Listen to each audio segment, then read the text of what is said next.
નવો મળ્યો એટલે તમને યાદ છે તમે મારો નંબર લીધો તો હો જે માણસે ભૂલો કરી હોય એ કોઈ દન ભૂલ યાદ જ છે બધું. હું છે એનું કે મને અલ્યા તમે હું નામ લખીને સેવ કર્યો તો એ વખત મારો નંબર? અલ્યા બાપા હુકમ તું ઉધઈ આઈ જેલા ચોપરા ફરીથી ખોલીશું. ખોટી ઉધઈ મગજ ચડે ને લેવાના દેવા થઈ જઈ હમરો. અલે ચૂપચાપ કહી દો ને કે હમણાં પિયર ના જે બોલો હેડો કહી દો. બોલો ને મારા ચકુ હું નામ લખીને સેવ કર્યો તો?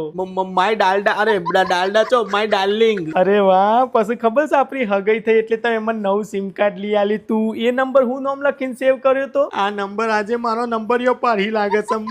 માય સ્વીટુ કરીને સેવ કર્યો તો. બોલ પછી. હા, હગઈ કરીને પછી લગ્ન કર્યું ને લગ્ન કર્યા પછી એ જ નામથી સેવ રાખ્યો છે કે કોઈ બદલાવ કર્યો છે તમે? હવે લગ્ન પછી તો બૈરું થાય એટલે માય વાઇફ કરીને જ સેવ કર્યો હોય ને લી. તો હાલ હવે મારો નંબર કયા નામથી સેવ છે તમારા ફોનમાં? અરે જવા દે ને જાનું હેડ ને ઊંઘી જઈએ. મને ઊંઘ આવીશ બરાબર ની. ઊંઘો તો હે ના, તમે મને નોમ કયો ને કે બૈરા કાંઠા રાખો તમારા